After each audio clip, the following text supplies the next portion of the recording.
el denominado caso Ispol, ¿no? Estamos ya en línea directa con el coronel Renato González, el director general del Instituto de Seguridad Social de la Policía Nacional, a quien saludamos con el afecto de siempre desde nuestros estudios acá en Guayaquil. Y sería importante precisar, coronel, 2 años ya de las primeras denuncias que se presentaron y salta la pregunta por su propio peso: ¿cuántos detenidos hay? ¿Cómo va este proceso? ¿Qué se ha podido recuperar en este tema que es tan escandaloso y que afecta a tantas familias de los uniformados de la Policía Nacional, de esta gran institución, ¿no? En lo que tiene que ver, pues, con los valores de sus pensiones jubilares. Bienvenido, buenos días. Buenos días y por su intermedio un saludo cordial a todos quienes nos escuchan a través de I99. Efectivamente, en el mes de agosto del año 2020, ya casi hace 2 años, se plantearon las primeras denuncias del caso Ispol y lastimosamente en el país han transcurrido varios meses y no tenemos hasta el momento ni un solo sentenciado. Me preguntaba usted detenidos, no hay tampoco ningún detenido. Hay por ahí unos 2 o 3 que están con arresto domiciliario y el resto están con medidas sustitutivas, únicamente con presentaciones periódicas y prohibiciones de salida del país. Mire qué diferencia con lo que ocurre en Estados Unidos, donde ya están confesos tanto John Luzuriaga, que era el director de riesgos del ISPOL, como Luis Álvarez Villamar, que era el gerente de operaciones del DC Ambos han manifestado que han recibido cohechos de parte de Jorge Chérez Miño, el uno por 1.3 millones, me refiero a Luzuriaga, y Álvarez por 3.2 millones y un departamento en Miami. Sin embargo, aspiramos que en las próximas semanas algo de agilidad le venga a la justicia ecuatoriana y todavía lo esperamos y aspiramos que sea sensibilidad también, porque ya es justo que se vaya dilucidando en el ámbito nacional responsabilidades. ¿Qué hemos hecho por lo tonto? Por lo pronto, hemos estado pendientes de recuperar lo mayor posible.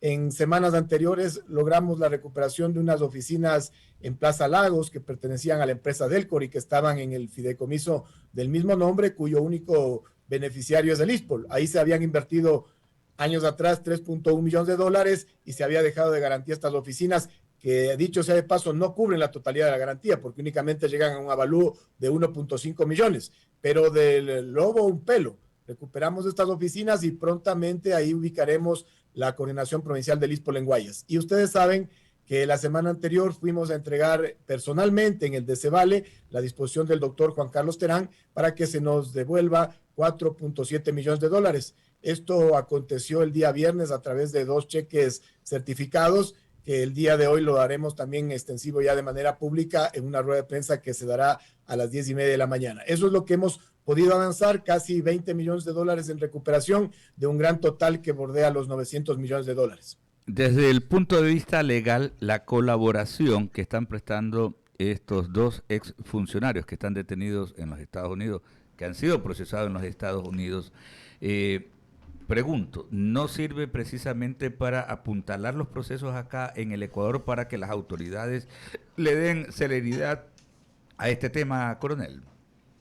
Exactamente así sucede. Recordemos que la asistencia penal internacional inicial, la que se envió en el mes de mayo del año anterior y que consta en la investigación por peculado que está paralizada en Quito, que es la que nosotros hemos insistido ante el Consejo Nacional de la Judicatura para que se disponga a los jueces respectivos que ya se dé la audiencia evaluatoria y preparatoria de juicio.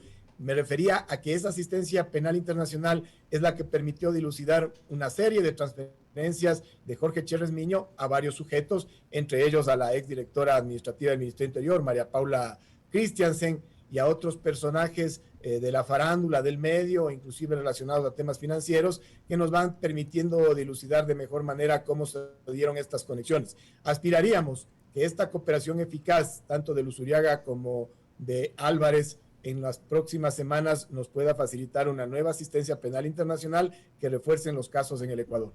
Verónica Landeta con otras inquietudes para el coronel Renato González. González, coronel, muy buen día. Usted acaba de decir 20 millones apenas recuperados de los 900 millones de dólares. Solamente para que la gente un poco sitúe el caso Ispol. ¿Cómo es que la Policía Nacional, esta institución, cae en esta situación? Obviamente, pues, con todo lo que vendieron en ese momento a través de Decevale y otras instituciones. ¿Cómo ustedes caen en este negocio, diríamoslo así? Buen día, Verónica. Efectivamente, esto es producto de la debilidad del gobierno corporativo que todavía tiene el ISPOL, donde la figura del director general era una figura central que integraba la comisión de inversiones, la comisión de riesgos, era el director general y a su vez era el secretario del consejo directivo, o sea, una figura muy preponderante. Pero además, porque no existen todavía los controles suficientes que prevengan que esto se vuelva a repetir. Entonces, este gobierno corporativo completamente debilitado permite que sea permeable para todas estas estructuras internacionales de crimen organizado, y ahí se ve la complicidad también de otros organismos de control, de todos los organismos, diría yo, inclusive de instancias financieras como el Ministerio de Economía y Finanzas, y también de todos los que están involucrados en el mercado de valores. Es decir, por ello lo hemos denominado crimen organizado político económico transnacional.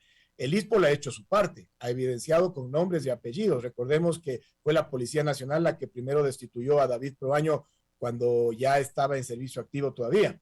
En virtud de eso, también hemos aportado en las investigaciones con las versiones y puntualizando con nombres y apellidos al director de riesgos, al director económico financiero, al asesor jurídico, inclusive a los jefes de inversiones. Esto no lo hemos visto en otras instituciones. Usted ve que todavía las investigaciones han avanzado a paso de tortuga, que hay fiscales que le tienen temor a adoptar investigaciones en el caso ISPOL, otros que le dan largas, y resulta que por eso estamos en esta etapa de punto muerto. Sí, es muy importante lo que usted dice. Incluso estoy revisando una de sus declaraciones dadas en algunos medios el día viernes, donde dice que es importante el factor político. Cuando hay impulso político, definitivamente comienza a fluir las cosas. Esto definitivamente ha sido muy necesario para comenzar a atar cabos y definitivamente a dar respuestas en el caso ISPOL. Le doy un solo ejemplo palpable. Mire, hace 4 semanas tenemos un nuevo ministro del Interior, que es mi general Patricio Carrillo Rosero, quien además conoce muy bien el tema ISPOL, porque él fue de los denunciantes iniciales cuando era comandante general. Recuerde eso más o menos en agosto del 2020. Pero mire el cambio sustancial cuando la comparecencia del día miércoles para entregar esta disposición judicial al Decevale, yo concurro acompañado del señor comandante de policía de la zona 8, que es otra de las víctimas, mi general Víctor Hugo Zárate. Entonces ahí se ve cuando ya existe el compromiso político. Esa gestión es la que nos permitió ahora recuperar 4.7 millones. Así de sencillo. Cuando hay el componente político, las cosas empiezan a fluir. Y estamos esperanzados que en las próximas semanas o máximo pocos meses podamos recuperar el remanente de bonos de deuda interna que están aún en el Banco Central y que le pertenecen legítimamente al ISPOL, pero que por lo pronto están bajo la titularidad de NAFSCUM. ¿Y eso cuánto suma, disculpe, coronel? Es un aproximado de 240 millones de dólares, porque es una cifra que inclusive con el tiempo va cobrando intereses. Claro, es una suma bastante importante, definitivamente. Esperemos que las investigaciones y todo el proceso continúe. Lorena Vaque sigue con la entrevista. ¿Cómo le va, coronel? Este megacaso de corrupción ha afectado no solamente en lo que tiene que ver con la jubilación de la policía, sino también con las personas que están actualmente en servicio activo y pasivo. Recordemos cuántas familias son las afectadas y cómo está afectando y cómo está esto de aquí, qué está pasando en los hospitales, qué está pasando en los servicios que la policía recibe. Así es, Lorena. Hay que comprender que la magnitud del atraco es bárbara, porque el ISPOL tenía un aproximado de 1.500 millones de dólares y lo que está en la incertidumbre son casi 950 millones de dólares, es decir, aproximadamente el 60% de su capital. Si se trataría de una empresa, técnicamente estaría quebrado.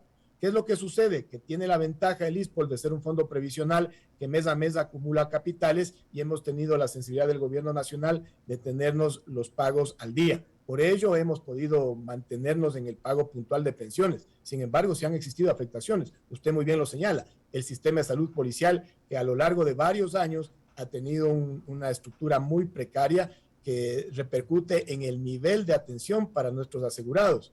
Y también otras afectaciones, el pago o la prestación de préstamos para nuestros afiliados, que no hemos podido darles y que aspiramos en la primera semana de mayo restituir los préstamos quirografarios. Obvio que hemos tratado de subsanar en la medida de lo posible, pero la incertidumbre será la gran compañera del ISPOL durante los próximos años. 7 horas con 45 minutos. Coronel, ¿cómo está? Le saluda Henry Avelino. durante todo este proceso, ¿no?, en el que se ha desarrollado el caso del ISPOL, en este tratar de recuperar los 900 millones de dólares, siempre se han dado actos intimidatorios, por lo menos han sido denunciados, ¿no? ¿Esto se sigue dando? ¿Ha bajado la intensidad o siguen siendo intimidados aquellos que tratan de hacer todo porque se puedan recuperar estos 900 millones de dólares? Para nada, Henry, esto continuará. Hay que comprender que el crimen organizado recurre en estas fases y les voy a describir. Primero a la corrupción, que es lo que ya vimos en el ISPOL, cuando todas estas estructuras internas colaboraron decididamente con el atraco. Cuando no les resulta la corrupción al crimen organizado, viene la segunda fase, que es la intimidación, que no solo son amenazas directas o indirectas a través de mensajes o a través de consejos, sino también viene lo que se denomina la persecución judicial. Viene lo que también le aplican ahora con las redes sociales, que es asesinarle su imagen pública, y que en eso los países de corte socialista son especializados, y recordemos que mucha gente en la década anterior tuvieron formación en estos países.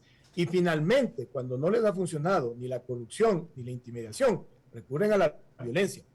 Aprovecho para topar el tema del señor ministro del Interior, para quien nosotros expresamos nuestra solidaridad. No puede ser que en este país a un ministro que lleva 4 semanas que está tratando de poner la casa en orden, ya le llegan amenazas. Y sin embargo vemos que en otros estamentos políticos como la Asamblea Nacional no encuentran nada mejor que llamarle 3 veces a comparecer. Ahí están convencidos que a punta de comparecencias van a salvar al país. Dejen trabajar a la gente que quiere trabajar. Todavía no tiene ni oficina el señor ministro del Interior y ya lo tienen a cada rato distrayéndolo en comparecencias. Pero lo mismo sucede con los fiscales que sí se han enfrentado al crimen organizado. El doctor César Suárez, para quien toda nuestra solidaridad, y prontamente estaremos expresándolo de manera directa. El señor César Suárez, el doctor César Suárez, el fiscal de Guayaquil, que no solo investiga el caso ISPOL, también ha investigado esos casos de connotación social como el de los hospitales, tiene un sumario administrativo abierto de oficio por el Consejo Nacional de la Judicatura de la provincia del Guayas. No puede ser posible eso. Y tiene otra queja, denuncia, presentado por la familia Neira, que le disponían a la fiscalía, solicitaban a la Fiscalía Provincial que le abran una investigación y que le abran otro sumario. Entonces, todo esto nos da la configuración de todas estas estratagemas que utilizan para amedrentar a quienes se enfrentan al crimen organizado. 7:48 de la mañana, Alberto. Sí, coronel, es increíble todo esto, ¿no? Escuchar todo este tipo de situación. Y solamente para dejar bien clarificado, cuando usted decía que era necesario el impulso político, ¿no?, para todo este gran reclamo institucional, es importante decir lo que es el impulso político positivo, ¿no? Positivo el que deben dar las autoridades, en este caso pues el ministro del Interior. Enhorabuena pues que se ponga al frente también y que la institución policial cierre filas en torno a todo este tema contra la corrupción, porque los otros utilizan la política también, pero en cambio pues en la otra vía, ¿no?, para tapar todas las sinvergüencerías. Tanto es así que este tema también es tan escandaloso que incluso pues de alguna manera es motivo de toda esta distorsión política que hay en nuestro país. Por ahí hay quienes desde atrás están tratando de generar una serie de desestabilizaciones por este tema, ¿no? Porque encima ellos se sienten afectados, ¿no?, cuando son los que han generado este latrocinio, coronel. Sí, efectivamente, lo que usted manifiesta es lo puntual. Cuando hablamos de que la estructura política está en el centro del caso ISPOL de una manera negativa, tiene que ser contrarrestado con la misma arista, es decir, con un influjo positivo desde el sector político. El otro día me preguntaban en una entrevista que no deberíamos confundir porque hay sectores políticos que han dejado de lado a quienes están involucrados en el caso ISPOL. Yo les digo, no están así. Usted ha visto un pronunciamiento, un comunicado formal de esos partidos políticos con los cuales tienen conexiones muy claras, muy evidentes y de larga data, varios de los involucrados en el caso ISPOL, ni una, mutis por el foro. Pero sin embargo, como les reitero, al señor ministro del Interior, que en su momento ejercía la función de comandante general y que luego fue convocado a la asamblea de ese tiempo, me refiero a la anterior asamblea, por la primera matanza de las cárceles, cuando eso es responsabilidad directa de la SNAI y de una persona que pasó completamente desapercibida, la doctora Joana Pesantes, que era la secretaria jurídica de la Presidencia de la República, pero además era la presidenta del órgano especializado de rehabilitación social. Ella ni siquiera compareció a la asamblea. Esa es la hipocresía de este país. Entonces resulta que pocos días después quienes cesaron fueron el entonces ministro de Gobierno, mi general Patricio Pazmiño, y luego de semanas el entonces comandante general, mi general Patricio Carrillo. Ahora aquí va a ser nombrado. Usted vio la campaña feroz que salió de un sector político claramente identificado para que no se posesione. Y una vez que está posesionado, 4 semanas, y le estoy manifestando que no lo dejan ni siquiera trabajar en paz, porque saben que él conoce el tema ISPOL, sabe quiénes son los involucrados y nos está prestando esta colaboración desde el ámbito político, que es fundamental para que se esclarezca y sobre todo para algo importante, recuperar los capitales. Claro que sí, sociedad de la hipocresía, y no solamente las organizaciones políticas que deberían de hacer pronunciamientos públicos con estas personas que están vinculadas y que históricamente han estado vinculadas, sino los clubes sociales y las entidades gremiales. ¿Por qué no han hecho público también un rechazo y han dado a conocer pues una postura de manera firme, de manera frontal en torno a estos actos de latrocinio, ¿no? Coronel, agradecerle muchísimo por estos minutos, por dar cuenta de cómo avanza pues este caso, el caso ISPOL, que afecta a la familia de la Policía Nacional. Un fuerte abrazo desde Guayaquil. Un fuerte abrazo, Dios les bendiga, un saludo cordial a todos los ecuatorianos.